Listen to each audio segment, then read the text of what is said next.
Good afternoon ma'am. Good afternoon बच्चों। आज के इस सत्र में आप सभी का स्वागत है।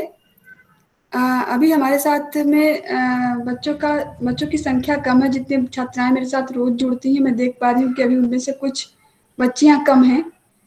मैं आशा करती हूँ कि 5 मिनट के अंदर वो सारी बच्चियां जुड़ जाएंगी और तब हम इस कार्यक्रम का आरंभ करते हैं। अभी हमारे साथ में श्री मंगल सर भी जुड़े थे, लगता है नेटवर्क प्रॉब्लम है, इस वजह से वो भी नहीं है इस समय, तो उनके भी जुड़ने का इंतजार कर लेते हैं।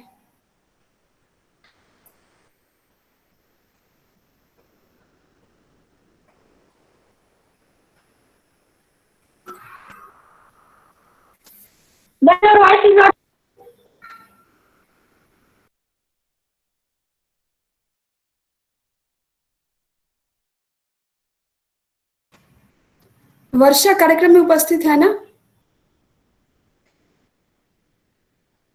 वर्षा, अपनी माइक अनम्यूट करके बताओ बेटा, कार्यक्रम में उपस्थित हो ना तुम? Yes ma'am. अच्छा, तो अपना जो गाना था वो मैं रिकॉर्डिंग प्ले करूंगी तुम्हारा, कि तुम खुद जो है यहाँ पर प्रस्तुत करोगी? मैम स्टार्टिंग प्ले कर। अच्छा ठीक है, मैं रिकॉर्डिंग प्ले कर दूंगी। हाँ ठीक है।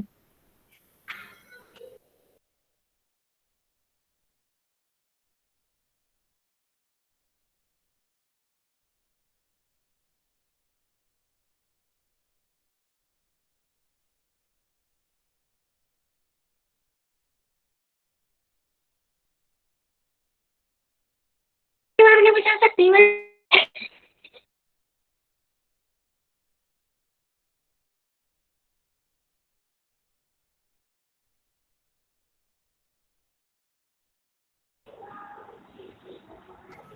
आज के हमारे इस कार्यक्रम की मुख्य अतिथि महोदया प्रतिमा मैम जुड़ चुकी हैं। मैं श्री मंगल सर से आग्रह करूंगी कि सर मैम का परिचय दें ताकि हम कार्यक्रम का आरंभ कर सकें।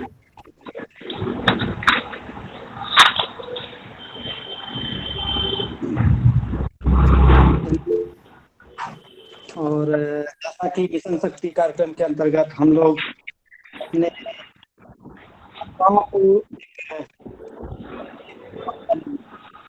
हमारे साथ काम कर चुकी मुख्य वक्ता डॉक्टर प्रतिमा गुप्ता मैडम के बारे में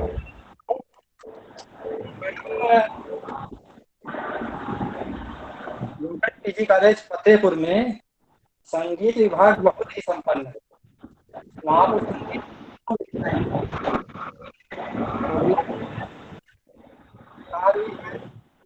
और गायन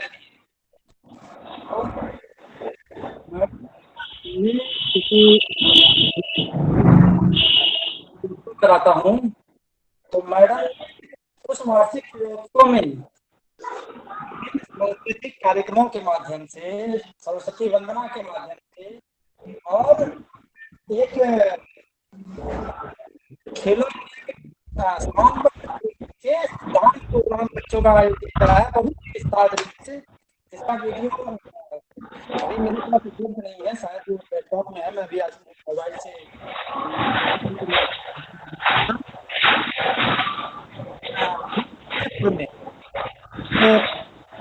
बच्चों में काफी परिवर्तन लाया। जहाँ संगीत विभाग में 2-4 बच्चे प्रवेश लेते थे, आज वही उसी तरह के विभाग में मैडम के गायन विभाग में कम से कम 300 छात्राएं उनके क्लास में रहती हैं। मैं ज्यादा नहीं बोल सकता क्योंकि होंगे उनके से रूबरू होंगे मैडम जैसा। और मैं वो महाविद्यालय परिवार की तरफ से डॉक्टर प्रतिभा मैडम का बहुत बहुत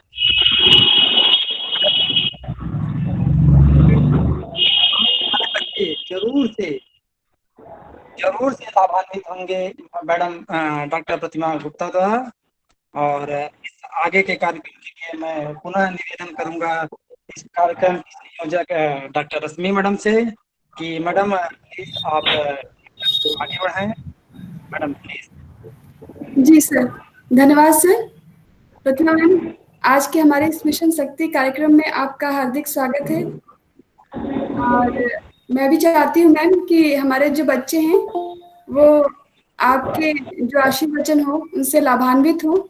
बच्चों ने जब बच्चों को मालूम पड़ा कि सर आपकी बहुत तारीफ करते हैं, हमेशा मैंने सुना है मैम, तो मैंने भी अपने बच्चों से कहा कि आज बच्चों तुम लोग भी, मैम आ रही है संगीत विभाग से हैं, आपकी भी जो कलाएं आपके पास हैं मैम के सामने उनको प्रदर्शित करने का प्रयास करिए। तो मैम बच्चों ने भी थोड़ी बहुत तैयारी की है अपनी, लेकिन पहले जब आपसे वो आशीर्वाद ले लेंगी उसके बाद ही जो है उनका कार्यक्रम मैं प्रस्तुत करने के लिए उनसे कहूंगी। तो मंच आपके लिए है मैम, आप बोले मैम। मेरी आवाज जा रही है? हाँ आ रही है मैम आपकी आवाज। जी मैम। हाँ, बहुत बहुत धन्यवाद मैम। सिमंगल सर आपका भी बहुत बहुत धन्यवाद। लेकिन जितना परिचय आप मेरा दिए हैं उतना मेरा है नहीं अभी, और मैं भी अभी एक छोटी सी, भले उम्र चाहे जो भी हो, लेकिन एक इतना बड़ा काम अभी कुछ नहीं किए हैं जिसके लिए मुझे इतना सारा परिचय देने की जरूरत थी। आप संक्षिप्त रूप में भी मेरा परिचय देते तो मैं सहर्ष उसको मान लेती। सबसे पहले आप सभी को विजयदशमी त्योहार जो आज हम लोग मना रहे हैं उसकी शुभकामनाएं, बधाई। और यहाँ पर उपस्थित प्राचार्य सर, पांडे सर और सभी प्राध्यापकगण, आप सभी को मेरा नमस्कार। मैं, जैसा कि सर ने बता ही दिया है कि मैं doctor Bhimrao Ambedkar government PG college में असिस्टेंट प्रोफेसर पद पर कार्यरत हूँ। आज इस मिशन, चूंकि अब मैं विषय पर आती हूँ तो थोड़ा सा मैं मिशन शक्ति के बारे में बात करूंगी। फिर उसके बाद जो मुझे टॉपिक दिया गया है कि लोकगीत द्वारा नारी सुरक्षा और सम्मान की अभिव्यक्ति, तो उसके बारे में फिर मैं बात करूंगी। तो सबसे पहले ये कि भारत में हमेशा से ही नारियों की पूजा की गई है। प्राचीन काल में नारी को देवी के रूप में, जननी के रूप में पूजा जाता रहा है, ऐसा माना भी जाता रहा है। और हम लोग प्रैक्टिकल देखे भी हैं कि जहाँ पर नारियों की पूजा अर्चना हुई है वो समाज, वो देश हमेशा समृद्ध रहा है। लेकिन अगर वही वर्तमान में देखा जाए तो चीजें थोड़ी बदली हुई नजर आ रही हैं। जब त्योहार पड़ता है या कुछ विशेष होता है तब तो हमें याद आता है कि हमें नारियों की पूजा करनी चाहिए, क्योंकि नारी शक्ति रूप है। अगर हम लक्ष्मी की पूजा नहीं करेंगे तो लक्ष्मी हमारे घर नहीं आएंगी, या सरस्वती की पूजा नहीं करेंगे तो सरस्वती विद्या हमें नहीं मिलेगी, या दुर्गा की पूजा नहीं करेंगे तो हमें शक्ति नहीं मिलेगी। लेकिन जहाँ इन चीजों के बाद, इन त्योहार को, इनकी उपासना के बाद अगर हम देखते हैं तो चीजें बिल्कुल विपरीत नजर आती हैं। वही शक्ति, वही नारी भोग के लिए बन जाती है, शोषण के लिए बन जाती है। उन चीजों को भूलकर सारी चीजें दिखाई देती हैं कि नारी क्या है और उसका रूप क्या है। सारी चीजों को भूल जाया जाता है। नारी की उपासना साहित्य में, संस्कृति में या कौशल में, आत्मज्ञान की बात हो, हर जगह पूजा जाता रहा है। लेकिन अभी कुछ समय पहले अगर देखा जाए तो आज़ादी के समय, आज़ादी के पहले की बात अगर कर रहे हैं तो चाहे लक्ष्मीबाई हो, जीजाबाई हो, रानी पद्मावत हो, इन लोगों का रूप क्या रहा है। ये लोग ऐसी सशक्त महिलाएं थीं जो अपने स्वाभिमान के लिए, अपने सम्मान के लिए, अपने देश के लिए अपनी जान की बाजी भी लगा दी हैं।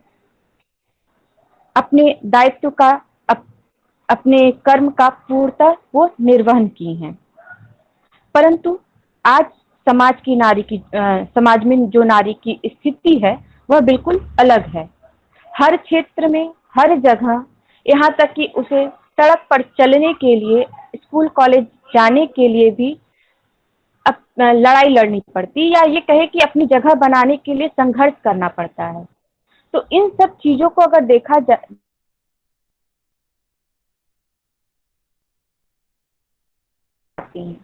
आज मिशन शक्ति इसी कारण हमें मनाने की जरूरत पड़ रही है, क्योंकि हम सभी भूल गए हैं, या हमारे समाज का हर वर्ग भूल गया है कि हर व्यक्ति का एक स्थान होता है, हर एक महत्व होता है।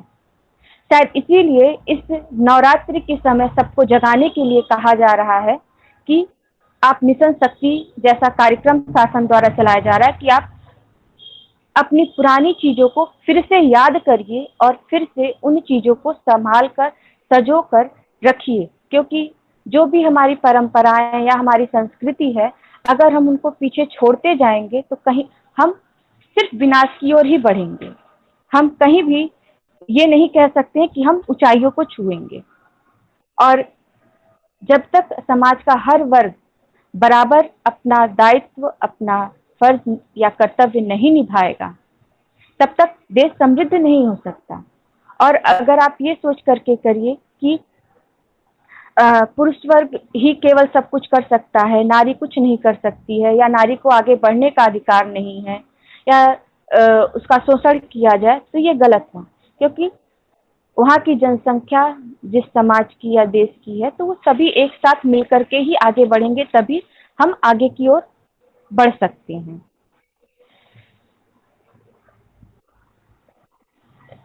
इसके बाद ये लोकगीत की बात अगर आती है, अच्छा एक बात और, जैसे कभी किसी समाज में हम लोग मतलब एक भीड़ जैसा पुरुष वर्ग का भीड़ है, उसमें हम नारियों को एक स्त्री को जाने के लिए कह रहे हैं, तो क्या होता है कि वो स्त्री संकोच करती है, नहीं जा सकती, वो उस आत्मविश्वास, उसके अंदर वो आत्मविश्वास नहीं रहता है कि हम उस जगह जाएं।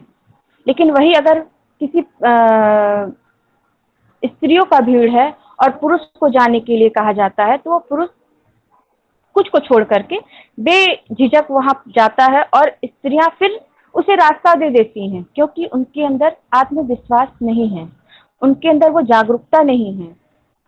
तो आज इस मिशन शक्ति को जो हम पहले दिन से, नवरात्रि के पहले दिन से हर जगह मनाया जा रहा है, इसका सिर्फ यही एक उद्देश्य है कि हम अपने अंदर आत्मविश्वास, आत्म जागरूकता लाएं। मैं शासन की बात नहीं कर रही, मैं अपनी बात कर रही हूँ, आपकी बात कर रही हूँ कि आप इस ओर क्या पहल किए हैं।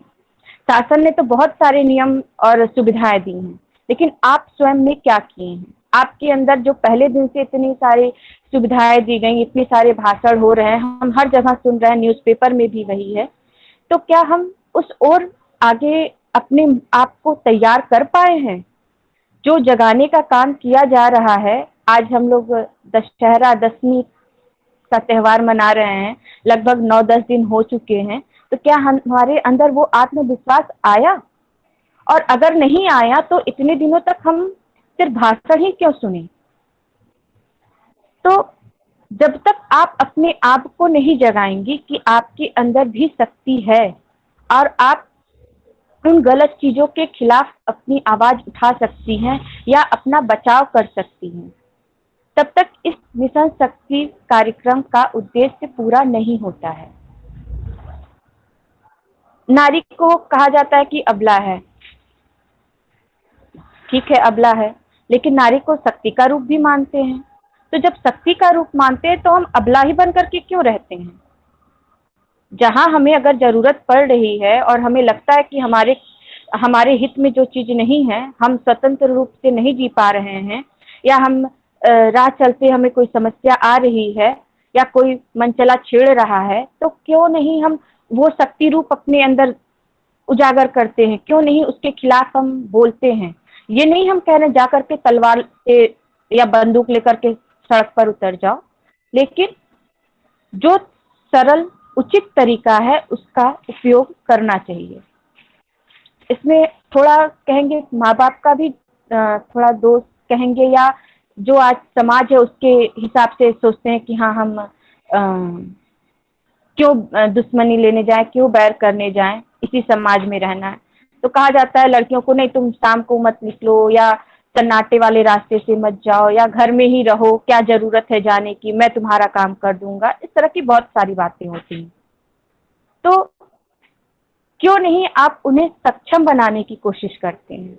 आप लोग को याद होगा, पता भी है कि जब राजा महाराजाओं का समय था, या बहुत मतलब हजारों साल सैकड़ों साल पहले की बात करें, तो नारियों को शास्त्र ज्ञान तो दिया ही जाता था, साथ साथ शस्त्र ज्ञान भी दिया जाता था। जितनी भी रानियों की कहानी सुनी जाए, वहां पर उन्हें शस्त्र ज्ञान भी दिया जाता था।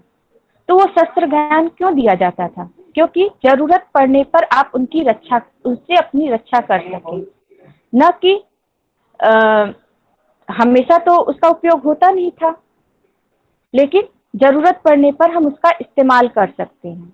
तो वो समय अगर ऐसा था तो आज भी क्यों नहीं? आज भी तो हम उन चीजों को सीख सकते हैं और जरूरत पड़ने पर उसका इस्तेमाल करिए। लेकिन हमें सिखाया जाता है कि नहीं, आप घर में रहिए और चीजें जो जैसे है वैसे रहने दीजिए, वो बदलने वाली नहीं है। कुछ हद तक मेरा भी ऐसा मानना है कि हर जगह नहीं बदला जा सकता, लेकिन जहाँ पर एक सामान्य जीवन जीने की बात आती है तो वहाँ पर तो थोड़ा परिवर्तन होना जरूरी है, क्योंकि अगर हम नहीं परिवर्तन करेंगे तो हम सरवाइव नहीं कर सकते हैं। तो जरूरत बस इस बात की है कि हम अपने अंदर आत्मविश्वास, जागरूकता लाएं और जहाँ पर जो भी उचित हो उसका उपयोग करें, और अपने सम्मान के साथ, अपनी स्वाभिमान के साथ हम जी सकें, एक अच्छी शिक्षा ले सकें, हमें जब जहाँ आना जाना हो हम आ जा सकें। ये तो बात हो गई आजकल जो इस समय चल रहा है, शक्ति मिशन की बात। तो उस पर अब आते हैं अपने मेन विषय पर, लोकगीत। लोकगीत ये ऐसा कहे कि ऐसा क्या कह सकते हैं, इंस्ट्रूमेंट है या कुछ ऐसी मतलब उसको एक ग्रंथ है कह सकते हैं, कि जहाँ पर आप अपने देश, अपने समाज, अपनी संस्कृति, हर एक चीज को समझने के लिए इन लोकगीत को सुन लें तो आप जान जाएंगे कि आपका देश, आपका समाज या आपकी संस्कृति क्या है। लोक मतलब जो हमें अपने आसपास दिखाई दे रहा है, वो सभी लोक के अंतर्गत आता है। जो जन्म है, जो प्राकट्य है, मरण है या जीवन चक्र है, वो सब लोक के अंतर्गत आता है। इन्हीं लोक को जब हम स्वरबद्ध, शब्दबद्ध कर लेते हैं तो वो लोक कथा या लोकगीत बन जाता है। तो जो कुछ भी हम देख सुन रहे हैं या जो हमारी अभिव्यक्ति है, जो अनुभूति है, वो सब लोकगीत में दर्शाया जाता है। लोकगीत में नारियों का बहुत बड़ा रोल है, क्योंकि पुरुष भी लोकगीत गाते हैं, लेकिन संख्या जो है वो स्त्रियों की ज्यादा रही है शुरू से।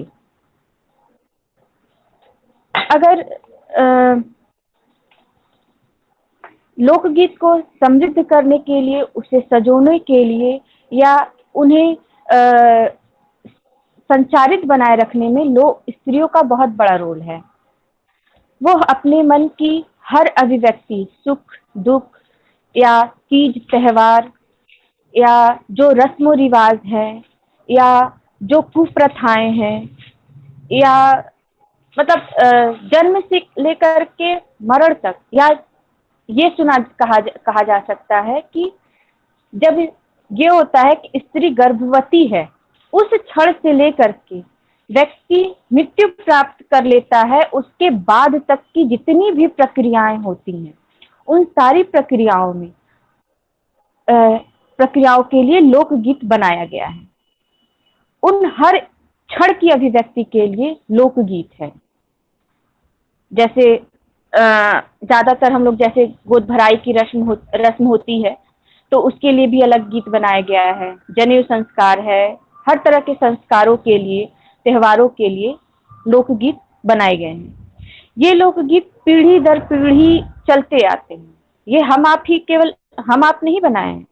ये लोकगीत पता नहीं कितने सदियों से मौखिक रूप से आपको अब इस समय कुछ यूट्यूब वगैरह पे या गूगल पे आप थोड़ा कुछ सैकड़ों हजारों की संख्या में सुन सकते हैं, लेकिन ऐसे असंख्य लोकगीत हैं जो आज भी मौखिक वाचिक परंपरा में ही चल रहे हैं। ये हम अगर अपने घर के बुजुर्गों के पास बैठे, दादी नानियों के पास, या पर नानी दादी अगर किसी की जिंदा हो तो उनके पास बैठकर सुने, तो वो हर एक क्षण के लिए गीत गाते हैं और अपने मन की बात जो है उन गीतों के माध्यम से ही कह जाते हैं। ये कहीं लिखित रूप में आपको नहीं मिलेंगे, और मिलेंगे भी तो वो जो इस समय वर्तमान समय में आज जो टेक्नोलॉजी का युग आया है, तो इस युग में जो भी गीत प्रचलित है वो आपको मिल जाएगा। अभी कल ही मैं चूंकि मैं इस समय अपने घर में हूँ, मैं जहाँ फतेहपुर में नहीं हूँ, तो मेरी जो डायरी है वो भी फतेहपुर में ही रह गई, क्योंकि मुझे पता नहीं था कि आप मुझे इस तरह बुला लेंगे, आमंत्रित कर लेंगे, नहीं तो शायद मैं ले करके आती। तो मैं सोची कि लाओ इस गीत को मैं यूट्यूब पर ढूंढ लूँ, शायद मुझे मिल जाए, लेकिन वो गीत मुझे नहीं मिला। और संयोगवश जिससे मैंने वो सुना था वो भी आज इस दुनिया में नहीं है। तो इसकी चर्चा मैं बाद में आपको बताऊंगी कौन से गीत के बारे में मैं बात कर रही थी। तो कहने का मतलब ये कि सिर्फ वो मौखिक परंपरा में आज समाज में पीढ़ी दर पीढ़ी वो चलते जा रहा है, न कि आप कहीं लिखित रूप में पाएंगे। और इसको सजोने का काम भी स्त्रियों ने ही किया है। पुरुष भी लोकगीत गाते हैं, लेकिन बहुत ज़्यादा नहीं। अब जैसे शादी वगैरह का गाना होता है तो उसमें स्त्रियां ही गाती हैं। आप सभी देखे भी होंगे, रात रात भर चलता है बन्ना बन्नी का गीत, नकटा हो रहा, जहाँ बारात लड़के के घर नकटा गाया जा रहा है। तो ये सारी चीजें होती हैं, जो मन की अभिव्यक्ति होती है वो सारे लोकगीत में आती है। अब आता है कि ये तो हो गया पूरा लोकगीत क्या है। अब हम अगर लोकगीतों द्वारा सम्मान और नारी सुरक्षा की बात करते हैं, तो नारी का जो रूप हम आज देख रहे हैं वो तो बिल्कुल जिस तरह उन्हें एक सामने रखा जा रहा है एक प्रोडक्ट के रूप में, जैसे हम लोग सिनेमा में देखते हैं, या समाज की जो मतलब सिनेमा से हट करके अगर व्यवहारिक तौर पर देख रहे हैं, तो घर गृहस्थी देखना, और अगर वो वर्किंग वूमेन है तो घर बाहर दोनों देखना, बच्चों को पालना, यही उनका दायरा है। अगर उनके मन में अगर कोई बात ऐसी है जो वो नहीं चाहती हैं करना या कहना, तो वो स्वतंत्र रूप से नहीं कह पाती हैं, और अगर कहती भी हैं तो उन्हें दबा दिया जाता है। कुछ ही परिवारों में ऐसा होता है जहां उनकी बातों को सुना जाता है। लेकिन अगर हम पहले की ओर जाते हैं, प्राचीन समय की ओर जाते हैं, या मध्य समय तक भी जाते हैं, तो देखते हैं कि जो नारियां थी वो बहुत सशक्त थी और अपनी बातों को, अपने जो अपनी इच्छा को जो भी है वो व्यक्त कर पाती थी, और जरूरत पड़ने पर उनकी राय भी ली जाती थी। अगर हम लोग अभी कुछ समय पहले देखा जाए कि नानी पर नानी के समय की पूरे घर की भाग दौड़ एक नारी के हाथ में रहती थी। कहाँ किसको क्या देना है, कहाँ नेकचार करना है, या किसका कैसे आवभगत करना है, या कहाँ किसे आना जाना, ये सब चीज उस घर की जो मुखिया महिला नारी रहती थी वो देखती थी। लेकिन आज वो चीज नहीं दिखता है, या दिखता भी है तो बहुत रेयर घरों में दिखता है। अगर पुराणों की तरफ जाते हैं तो सीता हुई, पार्वती हुई, द्रौपदी हुई, ये सब भी अपने आप में बहुत ही, जब हम उन चीजों को पढ़ते हैं और उन कहानियों को सुनते हैं तो देखते हैं कि सीता भी कितनी सशक्त थी, या द्रौपदी थी तो उनका उनका क्या व्यक्तित्व था। एक कहानी मुझे याद आ रही, यही कहानी के लिए मैं जो लोकगीत की बात कह रही थी उसी के लिए बता रही हूँ कि जब राम जी ने सीता का त्याग कर दिया तो लक्ष्मण आए उन्हें मनाने कि आप चलिए भैया फिर से वापस महल। बस गुरु वशिष्ठ आए कि महल वापस चलिए, लेकिन वो नहीं जाती हैं क्योंकि उनके सम्मान की बात थी। वो अपने सम्मान के खिलाफ कोई ऐसा कदम नहीं उठाना चाहती थी कि उनका स्वाभिमान, उनका सम्मान नीचे गिरे। वो सशक्त थी, उन्हें सही गलत की पहचान थी कि वो उन्हें बुलाया नहीं गया या उनके पति राम जो हैं उनके द्वारा त्याग दिया गया है, तो वो वापस उस जगह नहीं जाएंगी जब तक कि उन्हें जो व्यक्ति त्याग किया है वो व्यक्ति उन्हें बुलाने आए या उनसे क्षमा प्रार्थना जो भी हो वो करे। गुरु वशिष्ठ जैसा व्यक्ति आता है फिर भी वो अपने सम्मान के खिलाफ कोई काम नहीं करती है। तो सीता का यह व्यक्तित्व उनका सशक्त रूप दर्शाता है, उनका सम्मान दर्शाता है। इसी तरह जब हम देवी देवताओं की पूजा की बात करते हैं, एक सशक्त स्त्री की बात करते हैं, एक सशक्त देवी की बात करते हैं, तो देवी दुर्गा की अभी महोत्सव चल ही रहा है, तो उनके ऊपर एक गीत है, लिख लिख पतिया असुर भेजावे ए भवानी रे मैया। जो असुर है वो देवी भवानी को पत्र लिख करके भेजता है, देवी से करबो विवाह रे भवानी मैया, कि वो देवी से विवाह करने के लिए पत्र लिखता है देवी भवानी को। तो भवानी पत्र का जवाब क्या देती हैं? यह एक गीत है, पचरा में कह सकते हैं, बहुत प्रचलित है, आप सभी शायद सुने भी हो। लेकिन यहाँ पर जो दुर्गा का सशक्त रूप, उनकी शक्ति का रूप जो दर्शाता है, ये देखा जाए कि स्त्री वहां से सशक्त है, वहां से शक्तिशाली है और देवी देवताओं के समय से माना जा रहा है। तो भवानी जवाब क्या देती हैं? एक हाथ लीनी खड़ग तलवार, दूसर चक्र से लीनी प्राण, कि एक हाथ में मैं खड़ग तलवार ली हूं और दूसरे हाथ में चक्र है जिससे मैं तुम्हारे प्राण लूंगी। असुरों के करब विनाश, असुरों का मैं विनाश करूंगी रे भवानी रे मैया। तो ये देवी का सशक्त रूप है। यह लोकगीत में इसका अच्छा खासा प्रचलन है।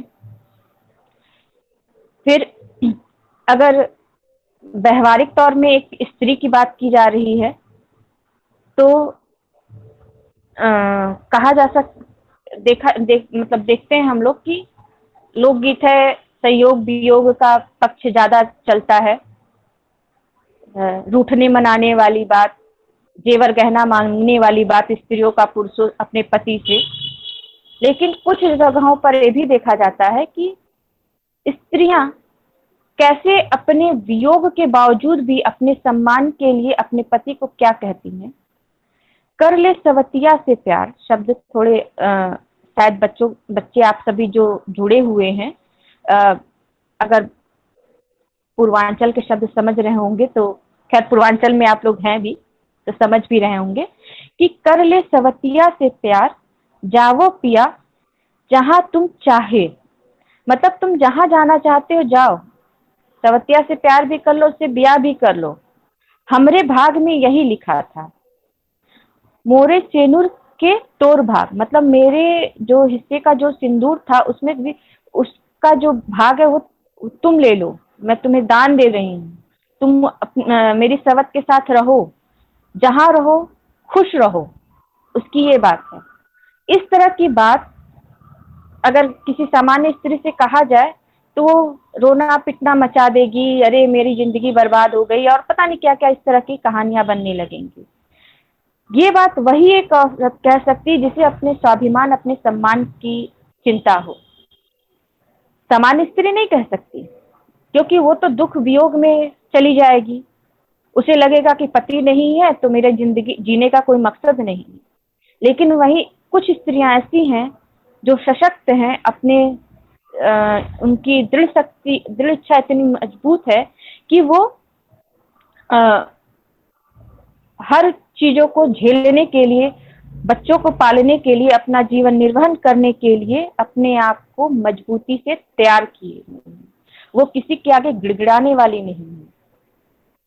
तुम्हें जो करना हो करो, चाहे सवत के पास जाओ, चाहे जैसे रहना हो रहो, मुझे कुछ लेना, मतलब मुझे कोई दिक्कत नहीं है, मैं रह लूंगी।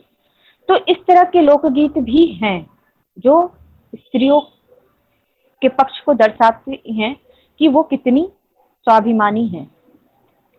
इसी तरह फिर वापस मैं राम सीता के ही प्रकरण पर आ रही हूँ। एक सोहर है जिसमें राम जी का जन्म होता है, और जो दाई है प्रसव के लिए आती है, तो रानी कौशल्या, कैकेयी, सुमित्रा, दशरथ सभी उस दाई को नेक चार भर भर करके देते हैं। उसकी लाइन कैसे मैं आपको बता रही हूँ। मचल रही आज महल माँ दाई, झगड़ रही आज महल माँ दाई। मतलब खुशी से मचल रही है दाई महल में और झगड़ भी रही है। क्यों झगड़ रही है? शेर भर मोती लई कौशल्या रानी। शेर भर मोती जो है कौशल्या ला करके दाई को देती है, लेकिन जो दाई है वो नहीं लेती है। वो अपने पर अड़ी है कि मुझे इन मोती, खजानों, हीरो मोतियों से नहीं मतलब। तो इस तरह वो 3-4 अंतरा है स्टैंजा, जिसको आप लोग समझ सकते हैं। हम लोग संगीत में उसको अंतरा कहते हैं, 1 अंतरा, 2 अंतरा, 3 अंतरा ऐसे। और जो लोकगीत होता है वो एक कथा की तरह होता है, एक कहानी होती है। पूरा मुखड़ा से लेकर के जो 3-4 अंतरा रहता है, उसमें शुरू से लेकर के अंत तक उस कथा को कहा जाता है। अगर वो पूरा ना किया जाए तो लगेगा कि वो कथा अधूरा है, वो कहानी अधूरी है, पूरा नहीं माना हो पाता है अगर 1-2 स्टैंजा छोड़ दिया जाए तो आखिरी स्टैंजा में राजा दशरथ आते हैं और वो भी उनको नेक चार देते हैं, लेकिन वो भी नकार जाती है और कहती है कि इस समय राम से बड़ा बहुमूल्य, ये स्पीकर जिसका खुला है ना, थोड़ा बंद कर दे, बहुत खिड़खिड़ाहट की आवाज आ रही थी। तो जो राम है, जो राम जन्म लिए हैं, वो इस समय बहुमूल्य हैं। दाई से दशरथ कहते हैं कि तुम उसी राम को ही ले जाओ, इससे अनमोल क्या हो सकता है। तो इस पर दाई क्या जवाब देती है कि मुझे पता है कि राम जो है वो ईश्वर का अवतार है। वो जब तक मुझे अपने अवतार, अपने मतलब ओरिजिनल रूप को, जो उनका मतलब जो उनका ओरिजिनल रूप है, वो जब तक उसका दर्शन नहीं देते हैं, सबसे पहले इस धरती पर मैं ही उस छवि का दर्शन करना चाहती हूँ। जब तक वो दर्शन नहीं देंगे तब तक मेरा नेक पूरा नहीं होगा। तो इस समय वो दाई जो है कितनी सशक्त दिख रही है कि राजा दशरथ जो उस समय सब और उनका राज था, पूरे अवध में उनका राज था, वो भी उनके आगे झुक जाते और कहते तुम राम को ले जाओ, राम से बहुमूल्य क्या है। तो इस दाई का जो व्यक्तित्व दिखाया है इस लोकगीत में, ये कितना सशक्त है, कितना मजबूत है। तो जो हमारा लोकगीत है वो हर पक्ष को दर्शाता है। बस उन्हें देखने, उनके शब्दों को समझने, उनके भावों को जानने के लिए बस थोड़ा समय अगर दे, अपने मन को उसकी ओर लगाएं, तो आप बहुत आनंद लेंगे। आजकल हम लोग बहुत फिल्मी गानों की तरफ चले जाते हैं, या कुछ इस समय भोजपुरी के गाने भी ऐसे हैं जो सुनने लायक मुझे तो बिल्कुल नहीं पसंद आते हैं, कुछ गाने ऐसे हैं। तो आजकल की जनरेशन उन्हीं की ओर भाग रही है। अभी मैं अपना एक अनुभव बताऊं कि अभी कॉलेज में हमारे वहाँ एक फंक्शन था, तो मैं सोची कि एक पूर्वी और एक कजरी पर कार्यक्रम कराना चाह रही थी। तो बच्चों को जब सिखाना शुरू किए तो बच्चे इंटरेस्ट ही न ले। तो अरे शब्द कैसे है मैम, बोल नहीं पा रहे हैं, बड़ा अजीब सा शब्द है, क्या है, ये है वो है। लेकिन जब उन शब्दों का अर्थ बताना शुरू किए, उनको गा करके बताए और किस समय ये गाया जाता है, क्यों गाया जाता है, इसके पीछे का क्या रहस्य है, उन सब चीजों को बताने के बाद उन बच्चों में, जो कि वो उधर पश्चिम क्षेत्र की ओर जाता है, फतेहपुर, वो बच्चे यहाँ की हम लोग भाषा बोलते हैं उनसे वो परिचित नहीं है, लेकिन उनमें वो मतलब वो कह सकते हैं जैसे स्वाद लग गया किसी चीज का, तो बार बार उस चीज को इच्छा होने लगी कि हाँ हम उस चीज को फिर करें। लेकिन जब एक ही चीज बार बार प्रस्तुत किया जाएगा किसी के सामने तो भी अच्छी बात नहीं है। तो बहुत इंटरेस्ट आया उन बच्चों में और लोगों ने भी वहां पर बहुत पसंद भी किया। तो इन चीजों को जो हमारे लोकगीत है वो लुप्त होते जा रहे हैं। जो फेमस हो गए वो तो ठीक है, वो तो चल रहे हैं आगे, लेकिन कुछ ऐसे हैं जो गायब होते चले जा रहे हैं। उनको संभालने का काम हम सभी का दायित्व है। अगर उन्हें हम संभाले रखेंगे, सजोए रखेंगे, अगर हम नया कुछ नहीं कर सकते कोई नहीं, लेकिन जो हमारा पुराना है उसे भी तो बचा करके रखें, तभी हम अपने आप को बचा करके रख पाएंगे। क्योंकि अगर आकाश छूना है तो धरती से जुड़े रहना पड़ेगा।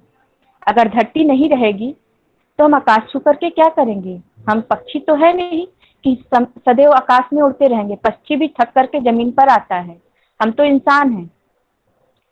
तो धरती जो है वो हमारी संस्कृति है, और हमारी संस्कृति हमारे लोकगीत, लोक कथाएं ही दर्शाती हैं। एक बहुत फेमस कजरी है, आप सभी सुने होंगे, मिर्जापुरी कजरी भी कहा जाता है, कुछ लोग बनारसी कजरी भी कहते हैं। कैसे खेलन, हाँ, कैसे खेलन जेबो सावन में कजरिया, कैसे खेलन जेबो सावन में कजरिया, बदरिया घेर आए नंदी। ओ कैसे खेलन जेबो सावन में कजरिया, बदरिया घेर आए नंदी।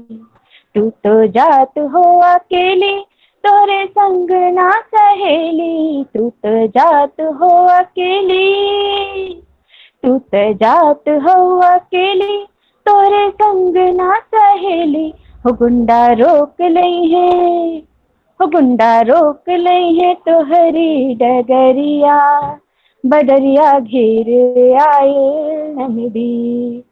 अब इस कजरी में भी अगर देखा जाए तो अकेले जाने के लिए मना कर रही है भौजी, जो है मतलब देवर ननद भौजी की ऊपर ये कजरी है। तो अधिकतर कजरियां ऐसे ही हैं, देवर भौजी, देवर भौजाई नंद पर। भौजी कहती है कि मत जाओ अकेले, और गुंडा रोक लिए, यानी ये गुंडों का राज जो है बहुत पहले से चला आ रहा है। तो बादल भी घिर आए हैं और जाओगी अकेले तो तुम्हारा डगर रोक लेंगे। तो ननद क्या जवाब देती है? भौजी बोलल तू बोली, सुन के लागल हमके गोली, भौजी बोलल तू बोली, सुन के लागल हमके गोली। काहे पड़ल बाड़ू, ओ काहे पड़ल बाड़ू हमरी नगरिया, बदरिया घिर आइल नंदी। तो भौजी को क्या जवाब देती है कि जो तुम बोल रही हो वो गोली की तरह हमें लग रहा है, और इस तरह बोलने पर कैसे आप हमारे नगर में हैं? मतलब इतना बड़ा अपराध है कि अगर इस तरह की बात कह रही है भौजाई, तो ननद को कितना बुरा लग रहा है कि उसका साथ नहीं चाह रही है। इसके आगे क्या जवाब देती है ननद? कितने दाम आवाज नहीं आ रही। हेलो, हाँ, मेरी आवाज, हाँ, जी जी जी आ रही है। नहीं आ रही मैम। अब किसकी बात मैं मानो? आवाज आ रही है मैम, आ रही है। आवाज आ रही है आपकी। ठीक है, जी मैम आवाज आ रही है। जी जी। हाँ बहुत ही अच्छा हम लोग एंजॉय कर रहे हैं। हाँ, लर्निंग के साथ अपने अपने कल्चर जो पूर्वांचली कल्चर है जी, उसके साथ और उसको संगीत के माध्यम से विषय वस्तु को प्रति। मैडम आप कंटिन्यू रखिए। धन्यवाद सर, आप लोग को पसंद आ रहा है। मेरा प्रयास ही था कि मैं अपनी बात अच्छे ढंग से रख पाऊं, और जिस मतलब जिस विश्वास के साथ हमको बुलाए हैं आप, तो उस विश्वास को मैं पूरा कर पाऊं। तो जी अपने जरूर। विषय पर वापस। तो नंद जो है कहती है कि जो बोली बोल रही हो भौजी से अपनी भौजाई से कहती, जो बोली तुम बोल रही हो वो बोली मुझे गोली की तरह लग रहा है। और नंद को इतना भी बर्दाश्त नहीं होता और कहती है कि तुम क्यों अभी तक मेरे नगर में, मतलब मेरे साथ क्यों हो। मतलब उसको ये बात हजम नहीं हो रही है, मतलब उसको वो एक्सेप्ट नहीं कर पा रही है। तो नंद क्या जवाब देती है इस पर, इसके आगे, कितने दामुल फांसी चढ़ गए, कितने गोली खा के मर गए, कितने दामुल फांसी चढ़ गए, कितने गोली खा के मर गए, कितने पीसत हुई है, कितने पीसत हुई है जेलन में चकरिया, बदरिया घिरे आए नंदी। मतलब अब नंद अपना रूप दिखाती है कि वो कितनी, मतलब यहाँ पर बोल्ड कहेंगे या तेज कहेंगे, जो भी आप समझ रहे हैं, कि अगर कोई मेरा रास्ता रोक रहा है तो उनका क्या हर्ष हुआ है अब तक, कि उनको फांसी चढ़ा दिया गया, गोली खा के भी मर गए, और कितने ऐसे हैं जो जेल में चक्की पीस रहे होंगे। तो मुझे डरने की जरूरत नहीं है, बादल गिरे चाहे कुछ हो, हम कजरी खेलने सावन में जाएंगे। तो हर एक लोग इस गीत को इस तरह दर्शाने का मेरा मकसद यही था कि हर गीत के पीछे दो पक्ष होता है। जैसे हर बातों का दो मतलब होता है, वैसे हर गीत का भी दो पक्ष होता है। जरूरी बस ये है कि हम किस पक्ष को एक्सेप्ट कर रहे हैं और उसको किस रूप में एक्सेप्ट कर रहे हैं, वो सकारात्मक है या नकारात्मक। तो हमारे लोकगीत जो हैं, इस नारी के जो विषय मुझे दिया गया है वो पूरी तरीके से दर्शाते हैं। कुछ लोकगीत ऐसे हैं जो इसी लोकगीत को हम रहस्यवाद की तरफ से भी देख सकते हैं। जो साधु संत है, मतलब मैं थोड़ा सा विषय इतर हो रही हूँ, लोकगीतों का जो दो मतलब है उसमें सकारात्मक, नकारात्मक और रहस्यवाद, इनको भी दर्शाता है। आज जब एक बच्ची का जन्म होता है तो हम लोग कहते क्या है, कुछ लोग तो पहले नाक बहुत से कोड़ लेते हैं कि लड़की का जन्म हुआ है, लेकिन कुछ लोग कहते हैं जो थोड़े से समाज में अपना सम्मान दिखाने के लिए बोलते हैं कि लक्ष्मी आई है। अरे भाई, क्यों लक्ष्मी आई है? ये मेरे अपने शब्द नहीं है। मैं एक दिन मालिनी अवस्थी जी को मैं सुनती हूँ, उनके गीत मुझे पसंद हैं, तो उन्हीं के शब्द हैं ये, और मुझे बहुत अच्छी लगी, इसलिए तभी मैं आप लोग से शेयर कर रही हूँ कि जब लड़की या बच्ची का जन्म होता है तो क्यों कहते हैं लक्ष्मी का जन्म हुआ है? क्यों नहीं कहते हैं कि सरस्वती का जन्म हुआ है? क्यों नहीं कहते हैं दुर्गा का जन्म हुआ है? भाई, ये भी तो स्त्री का ही रूप है, नारी का रूप है। तो भाई वहां पर भी आप लेन देन की बात कर रहे हो, तो लक्ष्मी आई है यानी ले दे करके आएगी, तो हमेशा स्वार्थ सिद्धि है आपकी। आप दुर्गा का भी रूप कहो कि दुर्गा का रूप आई है, दुर्गा का रूप भी सौम्य में भी होता है और उग्र का भी होता है। सरस्वती जो सौम्य रूप है, विद्या की देवी है, तो उनका भी तो कह सकते हो कि सरस्वती जन्म ली है। फिर अगर सोहर की बात की जाए तो सोहर में भी दिखाया जाता है कि केवल कृष्ण का जन्म बधाई दी जाती है, राम की बधाई दी जाती है, क्यों नहीं सीता की बधाई दी जाती है, या क्यों नहीं पार्वती की बधाई दी जाती है? क्यों लोकगीत में केवल राम और कृष्ण के लिए ही सोहर बनाए गए हैं? तो ये विचार करने योग्य बात है। और अगर आप खोजेंगे भी तो आपको इस लड़की जन्म पर सोहर गीत शायद एकाध मिले, मुझे तो नहीं मिला था, लेकिन एक सोहर गीत मुझे मिला जो भी अभी नया बना हुआ है। तो अपनी बात को उसी से सुना करके मैं खत्म करूंगी। तो आप विचार करिएगा, मेरा ये प्रश्न आप लोगों के लिए रहेगा कि क्या के स्त्री के जन्म पर लक्ष्मी का ही जन्म कहा जाएगा एक लड़की बच्ची के जन्म के लिए?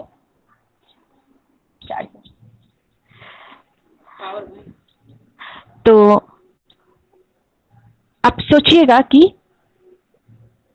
अब से क्या कहना है, और अगर हम अपनी सोच अपने विचार बदलेंगे तभी ये जितना भी कार्यक्रम है ये सब पूरा होगा, सार्थक होगा। तो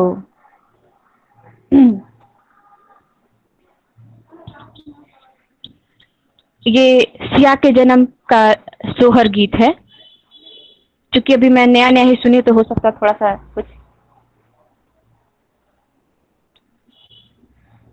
सुनैना कहरस अपार सिया को जन्म भयो, सुनैना की हरस अपार सिया को जन्म भयो, मिथिला मगन भैया सिया को जन्म भयो, रानी सुनैना पल न झुलावे, रानी सुनैना पल न झुलावे, अरे लेवे बलैया हजार हो सिया को जन्म भयो, सुनैना के हरस अपार सिया को जन्म भयो, राजा जनक मोहर लुटावे, राजा जनक मोहर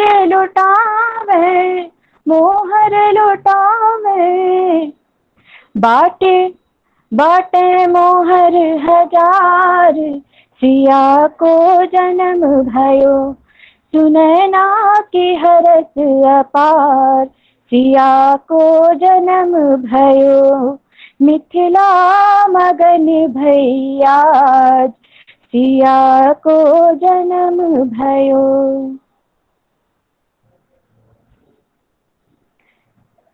धन्यवाद। बहुत ही सुंदर ma'am, melodious voice. Thank you ma'am. बहुत सुंदर मैडम। लेकिन थोड़ा सा इसमें एक रह गया है कि ये क्या? मुझे तो कम अच्छा लगा, क्योंकि जो जितना सुंदर आप फतेहपुर में कॉलेज में अपना प्रस्तुति देती थी, इस डिजिटल प्लेटफॉर्म पे तो थोड़ा सा नहीं समझ में आ रहा है।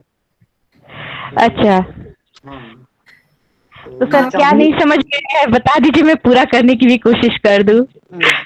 मे भी कनेक्टिविटी प्रॉब्लम, मे भी अदर प्रॉब्लम, या मेरे मोबाइल का प्रॉब्लम है, साउंड में थोड़ा सा वो आवाज। हाँ। प्रतिमा मैम, आवाज। प्रतिमा मैम, मैं कुछ कहना चाहती हूँ। सर आपको पर्सनली जज कर रहे हैं। मैं सभी छात्राओं की तरफ से आपको बताती हूँ और अपनी भावना बताती हूँ। मैम आपने बहुत ही सुंदर तरीके से, आपको जो विषय दिया गया था उसका इतना अच्छा हम लोग के साथ विस्तार से चर्चा की है कि मैं बता ही सकती हूँ। हमारी छात्राएं कमेंट बॉक्स में लगातार लिख रही है, डिजिटल प्लेटफॉर्म से आपकी आवाज आ रही है, लेकिन इतनी अच्छी आ रही है कि बच्चे भी लिख रहे हैं कि आपकी आवाज कितनी अच्छी है। मैम सबसे पहली बात मैम, आपने हमारा कॉलेज मिर्जापुर का है और हमारे मिर्जापुर के गीत के द्वारा ही आपने छात्राओं को सशक्तिकरण का मैसेज दिया कि देखिए वहाँ के जो लोकगीत है उस लोकगीतों में बातें निहित हैं कि एक जो गांव की महिला है, जो ननद है, वो किस तरीके से जो है बता रही है कि मैं इतनी सशक्त हूँ कि मैं जा सकती हूँ, मुझे किसी के सहारे की जरूरत नहीं है, मैं अपनी रक्षा स्वयं कर सकती हूँ। उसके बाद आपने मैम ये जो सीता जी के जन्म के लिए हमको सोहर सुनाया, ये तो वास्तव में मतलब हम सच में जब भी सुनते हैं तो कृष्ण लला का सुना, जो जो जीए सुन ललमा सुनते हैं मैडम कि जो है लड़का हो रहा है, लड़का होगा, उसके लिए सोहर गीत आता है, पर लड़कियों के लिए सच में कहीं कुछ नहीं होता है। आपने इतने अच्छे ढंग से इसकी व्याख्या की है, तो श्री मंगल सर आपसे क्षमा चाहती हूँ, लेकिन मैम का व्याख्यान मुझे और मेरे बच्चों को तो बहुत पसंद आया है सर। जी मैम, जी मैम। लेकिन मैडम, मैडम ने जो ऑर्गेनाइजेशन वो फतेहपुर में जितने अच्छे से कराए हैं, उस हिसाब का वो तेज नहीं दिख रहा है ना। सर सर इसके लिए मैडम एक सेकेंड, सर को मैं थोड़ा सा बता दूं अपनी बात, इसके लिए आपको फतेहपुर आना पड़ेगा, यानी फतेहपुर की पानी में वो बात है। मैडम नहीं मैडम, एक्चुअली मुझसे थोड़ा सा मिस्टेक हुआ। जी। आगे कुछ 2-4 स्टूडेंट्स को भी शामिल करा के, जो आप बच्चों से भी कराते हैं ना, सबको शामिल करा के कार्यक्रम जो लाइव होता है, फेस टू फेस होता है ना, उसमें आपका ऑर्गेनाइजेशन जो आप एक रूप दे देते हो कार्यक्रम को किसी को। मैडम एक विशेष बात मैं बताऊं, हमारे यहाँ फतेहपुर में कोई भी कार्यक्रम हो, वहाँ पे संगीत विभाग का इन्वॉल्वमेंट जरूर रहता है, और इतना प्रभावी रहता है कि बाहर से आए हुए जो भी हमारे चाहे शिक्षक हों, चाहे वो गेस्ट हों, चाहे वो हमारे चीफ गेस्ट हों, सभी प्रभावित होते हैं। संगीत विभाग वहाँ पे इतना संपन्न है, और मैडम के प्रयासों से और ज्यादा उसमें निखारा है। पहले संगीत विभाग तो वहाँ पहले ही से रहा है, लेकिन मैडम के आने के बाद और ज्यादा इतना आगे बढ़ा कि वहाँ पे हम लोग अपने कार्यक्रम को बिना मैडम के प्रोग्राम के हम लोग कल्पना नहीं कर पाते हैं। तो मैं चाहूंगा कि अगर बच्चे अगर मैडम से मदद लेना चाहें तो मैडम जरूर मैं चाहूंगा कि वो आपसे मदद लें। क्यों? क्योंकि प्रतिभाएं कहीं बाउंड्री में बंधी नहीं है। हमारे कॉलेज की भी कुछ बच्चियां हैं, काफी अच्छी हैं, काफी अच्छा कर रही हैं, लेकिन मुख्य होता है एक गुरु का, जो उनको एक रास्ता दिखना, एक लय मिलना, वो नहीं हो पा रहा है मेरे बच्चों में। तो मैं चाहूंगा इन फ्यूचर वो आपका सानिध्य प्राप्त करें, और अच्छा वो परफॉर्म करके हमारे कॉलेज में भी कुछ थोड़ा सा लाइट आए। प्रतिभाशाली हैं, इससे नो डाउट। देखिए सर, बच्चे जन्म से प्रतिभाशाली होते, चाहे कहीं के भी हों सर, चाहे वो किसी भी क्षेत्र के हों, बस उन्हें निखारने की तराशने की जरूरत होती है।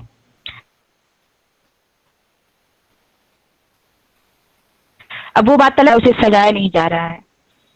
तो अगर आप मुझे इस योग्य समझ रहे हैं कि मैं वो काम कर सकती हूँ या कर पाती हूँ थोड़ा बहुत भी, तो जब भी आपको लगे तो मुझे कह सकते हैं, मैं जहां तक सहयोग होगा मैं करूंगी। इसके लिए मैं कभी पीछे हटने वाली। हाँ, अगर बच्चे हेल्प मांगते हैं तो मैं उनको आपका नंबर दूंगा, वो मेरा रेफरेंस हो सकता है दें, तो वो कोशिश। सर रेफरेंस की भी जरूरत नहीं है, रेफरेंस की भी जरूरत नहीं है, बच्चे स्वतंत्र रूप से आकर के मुझसे बात कर सकते हैं। जी, और जी, हाँ, मैं ये उदारता में जानता हूँ। नहीं सर, ये उदारता वगैरह नहीं है। एक अगर वैसे मैं अपने आप को शिक्षक नहीं मानती अभी तक, लेकिन अगर इस दायित्व पर हैं तो बच्चे कहीं के भी हो, उन्हें बताना मेरा फर्ज है, मेरा कर्तव्य है। और गवर्नमेंट कॉलेज तो सभी एक ही परिवार के हिस्सा माना जाता है, तो कहाँ अलग हो सकते हैं फिर? जब परिवार में ही ना मदद करे तो फिर कहाँ कोई करेगा। जी जी जी।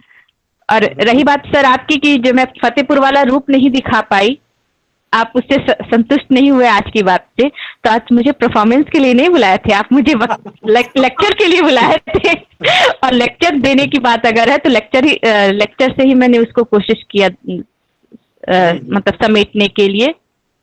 जी जरूर। हाँ, तो जब परफॉर्मेंस के लिए बुलाएंगे तो परफॉर्मेंस उसी के टक्कर का होगा या उससे बढ़कर के ही होगा। जी जी जी जी सर। जी मैडम, डॉक्टर रश्मि मैडम, मैं चाहूंगा आगे आप संचालित। जी सर। प्रतिमा मैम और श्री मंगल सर के बीच की जो नोकझोंक थी ना, देख के बड़ा अच्छा लगा, बड़ा अच्छा मुझे लगा कि देखिए ये होता है गवर्नमेंट कॉलेज में, जब साथ में काम करते हैं तो अपनी अंडरस्टैंडिंग कितनी अच्छी होती है कि हम प्लेटफॉर्म पे सबके साथ हैं, फिर भी अपनी बात आपसे हम कह सकते हैं कि हमें ये चीज नहीं अच्छी लगी, वो चीज अच्छी लगी। मुझे इस तरह का वर्क कल्चर बहुत पसंद है मैम। तो मैं श्री मंगल सर को भी थैंक यू बोलना चाहूंगी कि आज आपने कितने अच्छे पर्सन को हम लोग से मिलवाया है। और अब मेरे साथ इस कार्यक्रम में मेरी एक वरिष्ठ, मेरे ही महाविद्यालय से मेरी वरिष्ठ प्राध्यापिका डॉक्टर वंदना वर्मा मैम साथ में है। मैं मैम से आग्रह करूंगी कि मैम आप मैम का धन्यवाद ज्ञापन करें। वंदना मैम। ये तो बड़ा अच्छा हुआ और हमारे लिए सौभाग्य की बात है। और हम बहुत देर से अपना फिंगर भी रेज कर रहे थे, क्योंकि प्रतिमा मैम ने बहुत ही सुंदर ढंग से प्रस्तुत किया। गीत तो उन्होंने गाया, वो तो है ही, उनका कंठ इतना सुंदर है। और शिवमंगल सर की जो शिकायत है, तो शिवमंगल सर से हम आग्रह करेंगे कि प्रतिमा मैम को कैंपस में बुलाएं और रूबरू होकर के एक प्रोग्राम कराएं, तभी ये शिकायत मिट पाएगी, है ना। और दूसरा ये मैडम ने, प्रतिमा मैडम ने जो एक रेफरेंस दिया कि राम के जन्म पे दाई ने, मतलब उसका आग्रह इतना तीव्र था कि दशरथ को आना पड़ा और यहाँ तक कहने लगे कि वो जो सबसे बहुमूल्य चीज है राम को ही ले जाओ। तो इस रेफरेंस में हम कहेंगे कि वाकई पहले के समय में समाज में इतना विभेदन नहीं था और हायरार्की नहीं थी, क्योंकि जब राजसूय यज्ञ होता था तो फिर वो राजा जो है, जितने भी लोग होते थे उनकी प्रजा के जो जो वर्ग होता था, यहाँ तक कि सूत के भी घर वो जाते, है ना। तो ये तरीके का हायरार्की नहीं था। ये बहुत सुंदर उल्लेख प्रतिमा मैम ने किया, बहुत ही दिल को छू जाने वाला ये उल्लेख था उनका। हम बहुत बहुत धन्यवाद बोलते हैं प्रतिमा। गीत को शब्दों में बांधना और गीत से तत्कालीन समाज की सामाजिक आर्थिक दशा को व्यक्त करना बहुत बड़ी चीज है। और हमारे लोकगीत इतने सशक्त हैं कि जो चीज फील होता है उसको वो तुरंत कह देते हैं। और इसका एक बहुत छोटा सा एग्जाम्पल है, अभी कोरोना काल में ही जो है, आपने देखा होगा कितने लोकगीत बन गए और जो वहाँ की दशा को उकेरने लग गए, और बहुत सीधे सरल शब्दों में लोकगीत अपनी भावनाओं को व्यक्त करते हैं। वैसा ही हमारी प्रतिमा मैडम ने उसको हम लोगों के सामने प्रस्तुत किया है। बहुत बहुत सुंदर ढंग से उन्होंने प्रस्तुत किया है। बहुत बहुत बधाई के पात्र हैं वो।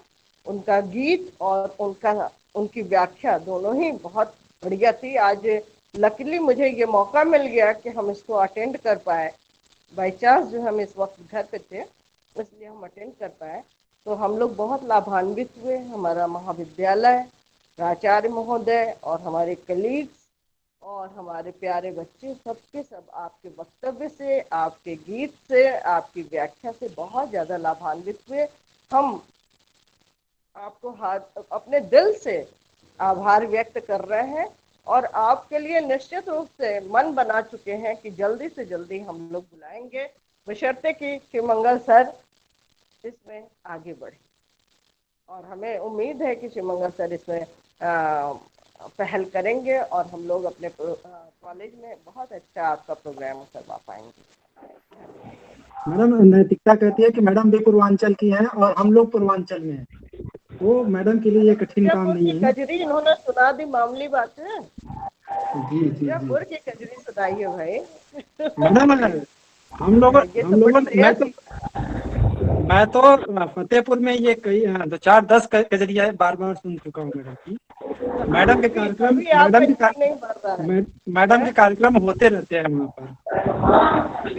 तभी ना आप इतना रसास्वादन कर चुके हैं कि आपका जी नहीं भरा। हम लोग तो भाई चुटकी भर से ही धन्य धन्य हो गए।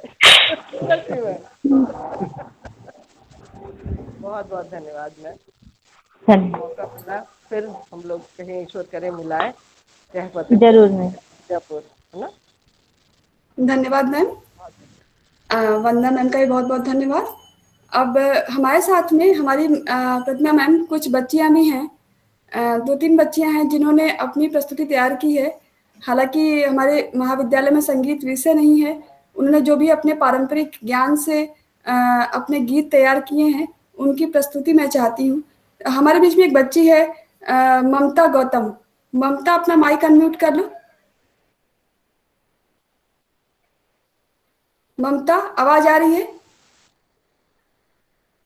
ममता के, हाँ ममता, तुमने कोई गजल बनाई थी, उसको तुम प्रस्तुत करना चाहती थी। जी मैम।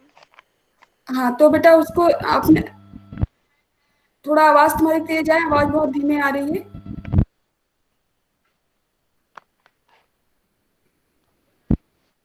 ममता, हाँ मैम। आवाज तू अपना गजल प्रस्तुत करो। ओके मैम, करते हैं।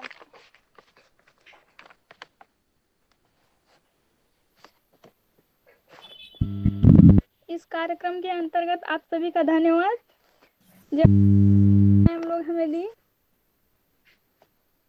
इसके अंतर्गत नारी के बारे में थोड़ा गजल बोलना जा रही हूँ।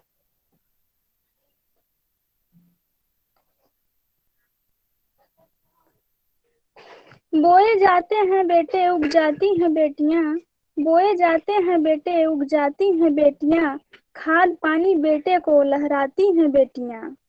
बोए जाते हैं बेटे उग जाती हैं बेटियां, खाद पानी बेटे को लहराती हैं बेटियां। एवरेस्ट पे ठेले जाते हैं बेटे, चढ़ जाती हैं बेटियां, खाद पानी बेटे को लहराती हैं बेटियां। बेटे कुलों के दीप हैं बाती हैं बेटियां, बेटे कुलों के दीप हैं बाती हैं बेटियां, बेटे कुलों के दीप हैं बाती हैं बेटियां, हम सबका सिर गर्व से उठाती हैं बेटियां। बेटे कुलों के दीप हैं बाती हैं बेटियां, हम सबका सर गर्व से उठाती हैं बेटियां। दो दो कुलों को संभालती हैं बेटियां, हम सबका सर गर्व से उठाती हैं बेटियां। धन्यवाद मैम।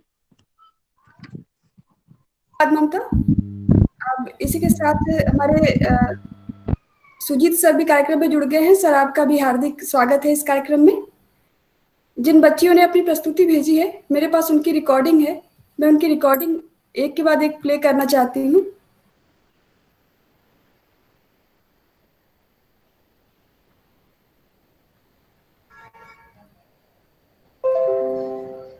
अभी ममता को आपने गजल के लिए सुना।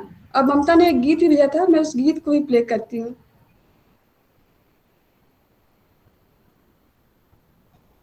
सारे दुनिया का हाथ मेरे सर से हटे, सारे दुनिया का हाथ मेरे सर से हटे, माया चल तू अपना हटाना ना, गिर पर्वत से बच जाऊंगी मैं, अपने नजर से गिराना ना, गिर पर्वत से बच जाऊंगी मैं, अपनी नजर से गिराना ना।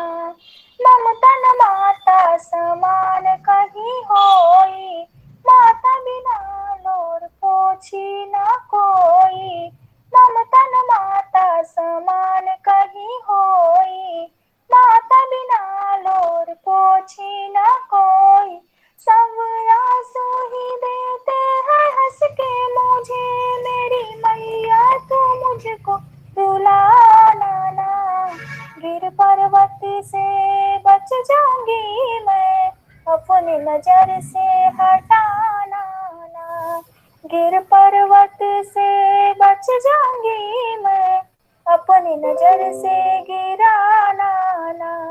विंध्यवासिनी बस तेरा सहारा, तेरे सिवा नहीं कोई हमारा, विंध्यवासिनी बस तेरा सहारा, तेरे सिवा नहीं कोई हमारा, जग आँख फेर ले कोई गम ही नहीं, माँ दर्द तू मुझको ठुकराना ना, गिर पर्वत से बच जाऊंगी मैं, अपनी नजर से गिराना ना, गिर पर्वत से बच जाऊंगी मैं, अपनी नजर से गिराना ना।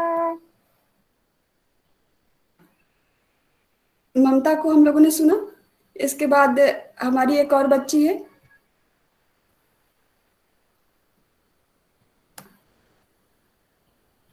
कंचन। कंचन का भी गीत मैं प्ले कर दे रही हूँ।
इन दो बहुत सुंदर देवी भजन और नारी शक्ति को सुनने के पश्चात एक हमारी छात्रा है वर्षा।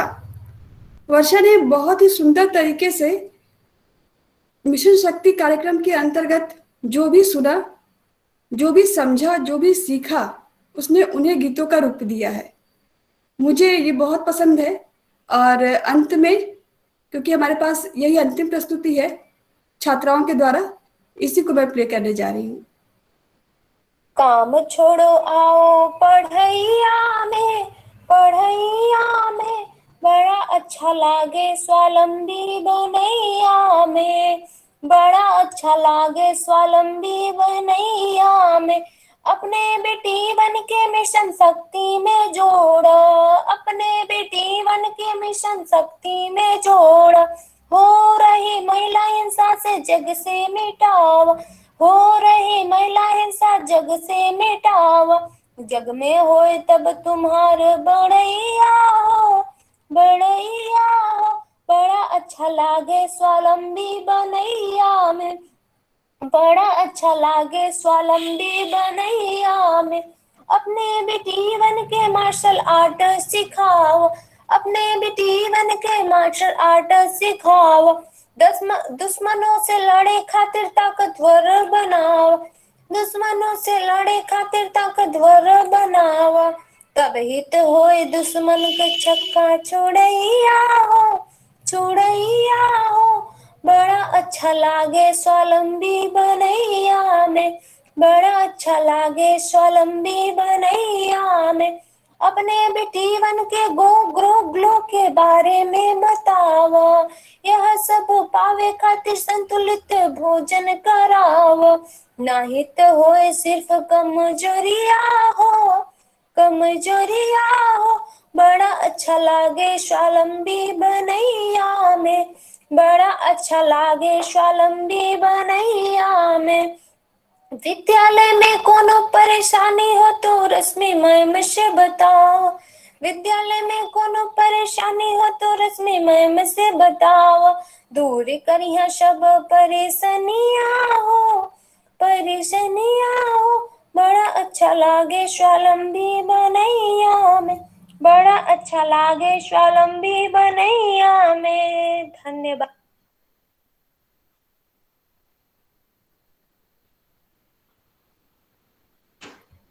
अपने महाविद्यालय की छात्राओं द्वारा इतनी सुंदर प्रस्तुति। और मेरे साथ प्रतिमा मैम अब नहीं है हमारे साथ में, इसको कार्यक्रम से वो जा चुकी है। वरना मैं बच्चों से अभी आपसे कहूंगी कि जिन बच्चों ने प्रस्तुति दी वो अपनी जो मेहनत है उसको और सुधारे और अच्छा करे, मैम से परामर्श लें और जो भी जहाँ भी थोड़ा बहुत कमी रह गई उसको पूरा करे। मेरे हिसाब से तो ये बहुत अच्छा था, क्योंकि मुझे तो कुछ भी नहीं आता जिस तरह से आपने प्रस्तुत किया। और निश्चित रूप से हमारी छात्राएं जब महाविद्यालय में कार्यक्रम होते हैं तो वहां पर भी आप अपनी प्रतिभा का प्रदर्शन करने के लिए आगे आइए, तभी आपका भी नाम होगा, आपके महाविद्यालय का भी नाम होगा। ये प्रतिभाएं प्रदर्शित करने के लिए होती हैं, जहां पर सब लोग आपको जान सके, आपकी शक्ति को पहचान सके। तो बच्चों, इस कार्यक्रम में इतने दिन जो ये 9 दिन का कार्यक्रम चला, मुझे बहुत ही, मैं अपने अनुभव बताती हूँ, मुझे बहुत अच्छा लगा इस कार्यक्रम को संचालित करने में। बहुत कम उम्मीद थी कि मेरे साथ 15 बच्चियां में जुड़ पाएंगी। लगता था कि अरे 5-6 जुड़ेंगी, किसी तरह से कार्यक्रम हो पाएगा। लेकिन मुझे तब अच्छा लगा जब एक बच्ची का वीडियो ऑन था, उसका माइक भी ऑन था और वो बर्तन धुल रही थी और उसने किनारे उसको लगा के रखा हुआ था अपने वीडियो को, मतलब प्रोग्राम को सुनने के लिए। ये सशक्तिकरण है। बच्चियां जो है जानना चाह रही है कि समाज में हो क्या रहा है, क्या उनको करना है, किस दिशा में उनको आगे बढ़ना है। एक बच्ची ससुराल में थी, उसने मुझसे, मैंने 22 तारीख की लास्ट डेट दी हुई थी कि 22 तारीख तक सभी लोग मुझे अपने निबंध, प्रतियोगिता, पोस्टर सब भेज देंगे जिनको प्रतिभाग करना है।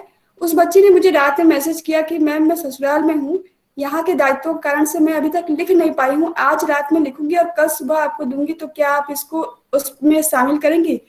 मुझे इतना अच्छा लगा सुन के ये बात कि अपने जो उसके दायित्व हैं उन दायित्वों का निर्वहन करते हुए वो बाहर की जो जिम्मेदारियां हैं, जिनके शिक्षा के लिए, जिस शिक्षा के लिए वो आगे आई है, उसमें वो प्रतिभाग करना चाह रही है। तो ऐसी बच्चियां जब मेरे साथ है तो निश्चित रूप से ये जो मिशन शक्ति कार्यक्रम है उसको सफल होना ही है। मेरे साथ इस कार्यक्रम में लगातार हम लोग बात करते रहे कि छात्रों को भी संवेदनशील बनाना है नारियों के प्रति, बालिकाओं के प्रति। और बार बार कहा गया कि किसी भी चीज के दो पहिए होते हैं, जितना सम्मान नारी को मिलना है उतना ही पुरुष को ही मिलना है। मैं आपसे बताऊं, इस कार्यक्रम को जब से मैं संचालित कर रही हूँ लगातार, मेरे साथ श्री मंगल सर उतनी ही बराबरी से मुझे साथ दे रहे हैं। किस तरीके से गेस्ट स्पीकर को इनवाइट करना है, किस तरीके से उनको मंच पे ले आना है, बच्चों को कहना है कि नहीं आप लोग जुड़िए, आपको क्या करना है क्या नहीं करना है, बिना उनके कार्यक्रम संभव नहीं होता। इसलिए मैं सर के प्रति बहुत आभारी हूँ। वंदना मैम को मैंने एक दिन बस कहा कि मैम मुझे, हम लोग को जो है प्रोग्राम करा रहे हैं और आपसे मुझे सुनना है इसके बारे में। तो उन्होंने बिना किसी वो शाम को 10 बजे जाती हैं और सुबह 10 बजे जाती हैं और शाम को 5 बजे आ रही थी। उस व्यस्त शेड्यूल में से भी उन्होंने मुझे तुरंत टॉपिक लिख के दिया कि इस टॉपिक पर हम अपने बच्चों के साथ ही बातें करेंगे। और उन्होंने कितने अच्छे से उस दिन, आप सभी हमारे साथ थे, आप सबने मैम को सुना, कितने अच्छे से उन्होंने नारी एवं लैंगिक समृद्धिकरण के ऊपर अपना व्याख्यान दिया। तो और आज भी जब मैंने तुरंत मैम को देखा तो मुझे लगा कि अरे वाह, आज हमारे महाविद्यालय के हम दोनों महिला प्राध्यापिकाएं इस कार्यक्रम में जुड़े हैं समापन सत्र में। तो इससे बढ़कर खुशी की बात कोई नहीं होगी। तो मैम के प्रति भी आभार ज्ञापित करती हूँ। सुजीत सर हमेशा बच्चों को प्रोत्साहित करते रहते हैं। महाविद्यालय में आए हुए तो मुझे सिर्फ 1 साल ही हो रहे हैं, पर बच्चों को मैं देखती हूँ, बच्चे हमेशा जो है सर की तारीफ करते रहते हैं। क्यों करते हैं? क्योंकि वो अपने काम के प्रति, अपनी जिम्मेदारियों के प्रति लगनशील हैं, हमेशा उसको जिम्मेदारी से निभाते हैं। तो सर के प्रति भी आभार व्यक्त करती हूँ। हमारे प्राचार्य महोदय के प्रति भी आभार व्यक्त करती हूँ और हमारे सभी सहयोगी गण जिन्होंने इस कार्यक्रम को संचालित करने में हमारी मदद की, हमारे बच्चों का मनोबल बढ़ाया, सभी के प्रति आभार। श्री मंगल सर, जैसा मैं हर बार कहती हूँ कि आपसे बच्चे 2 शब्द जरूर सुनना चाहते हैं। कार्यक्रम का आज समापन सत्र है, तो अब मंच आपके लिए है सर। जी धन्यवाद मैडम। सबसे विशिष्ट है जिसको मैं महत्व देता हूँ कि एक ऐसा प्लेटफॉर्म जहाँ हमें सीखने, वास्तव में ये मैं ही नहीं, ये बच्चे भी स्वीकार करते हैं कि मैडम आपका नेतृत्व, आपका जो कार्यक्रम को मूर्त रूप देना था, बच्चों को डिजिटल प्लेटफॉर्म पे लाना था, बच्चों को ग्रुप में जोड़कर उन्हें मोटिवेट करना था, वो चीजें कहीं ना कहीं मुझे भी लाभ मिली। फतेहपुर में भी यही था कि मैं वहाँ बहुत कुछ सीखा, क्योंकि सभी मेरे सीनियर, मेरी पहली नियुक्ति फतेहपुर में। सेम लाइफ हियर, अगर आप जैसे लीडर हों, वंदना मैडम जैसे लीडर हों, तो कार्यक्रम में बढ़ चढ़ के हिस्सा लेना मतलब मुझे लाभ मिलता है।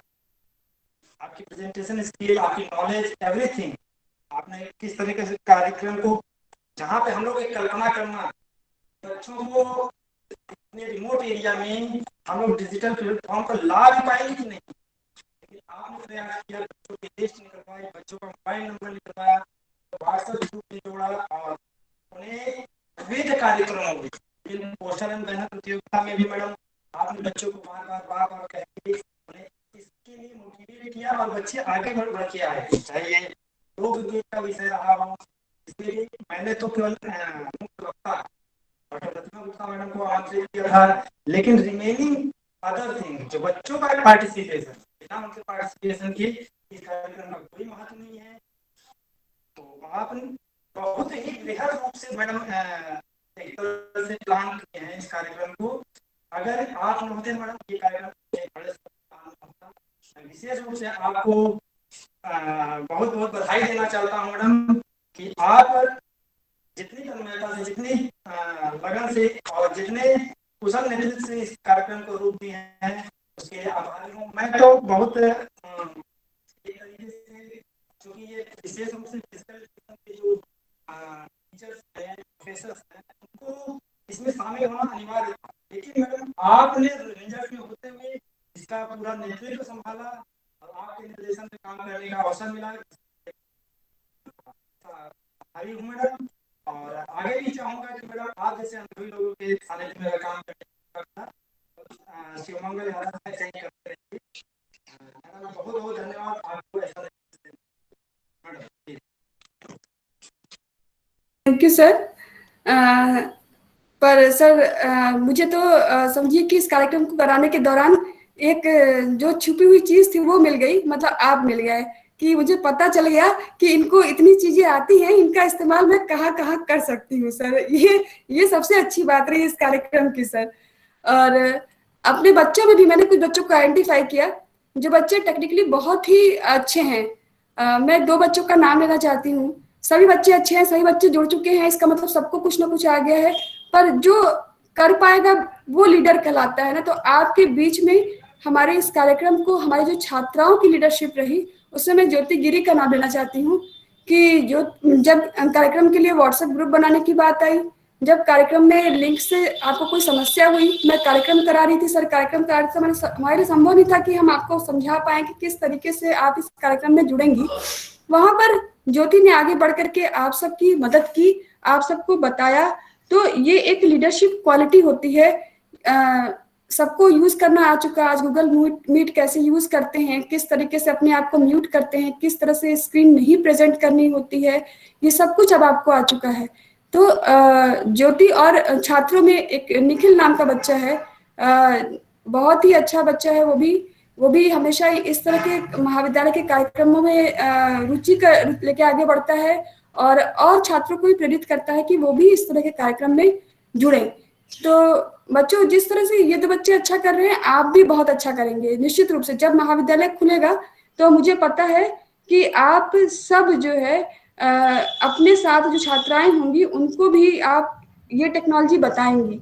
साइबर सुरक्षा की बात के लिए मैं सोचती थी आप लोग को ऑनलाइन सिखाऊं, पर अब मुझे लग रहा है कि जब कुछ समय बाद हम महाविद्यालय में मिलने ही वाले हैं, तो वहां पर हमारे साथ संख्या ज्यादा होगी बच्चों की, तब अपनी बातें जब मैं आपको बताऊंगी तो आप ज्यादा अच्छे से समझ पाएंगे। अभी क्या होता है, कभी नेटवर्क इश्यू होते हैं, कभी कुछ होता है जिससे सारे बच्चों तक बातें नहीं पहुंचती। उसका वीडियो भी मैं आपके साथ शेयर नहीं कर सकती हूँ, क्योंकि फिर वो दूसरे लोग को मिल जाएगा वीडियो।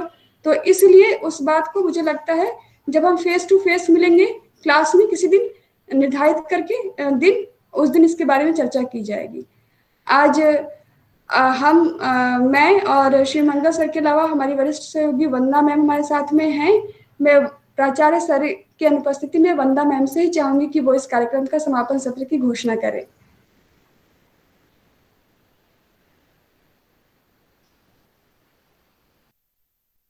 माइक अनम्यूट कर ले मैम।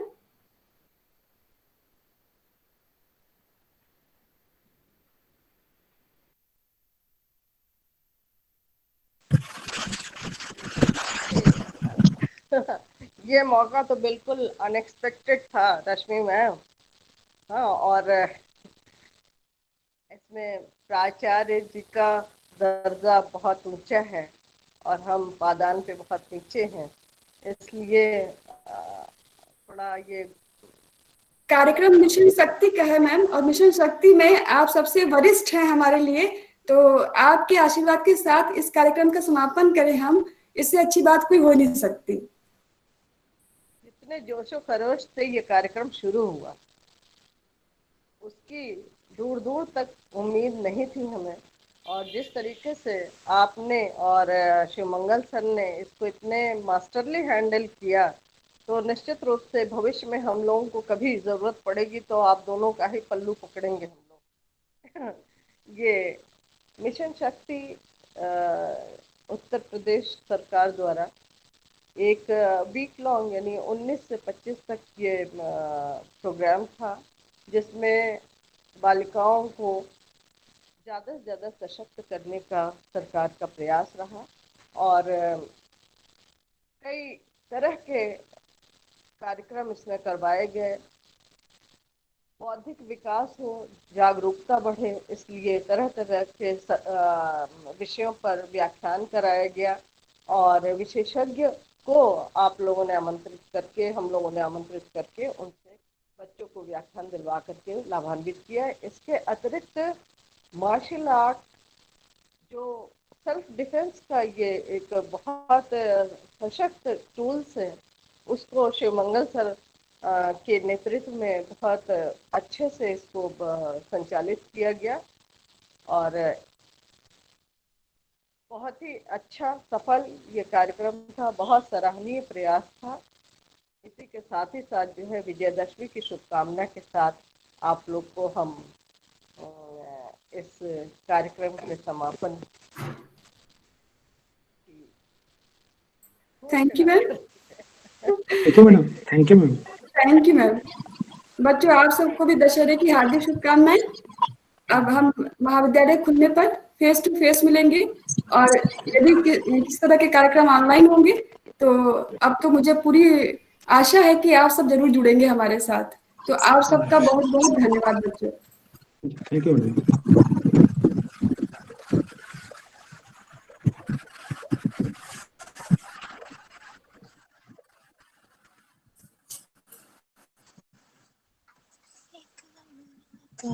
Thank you.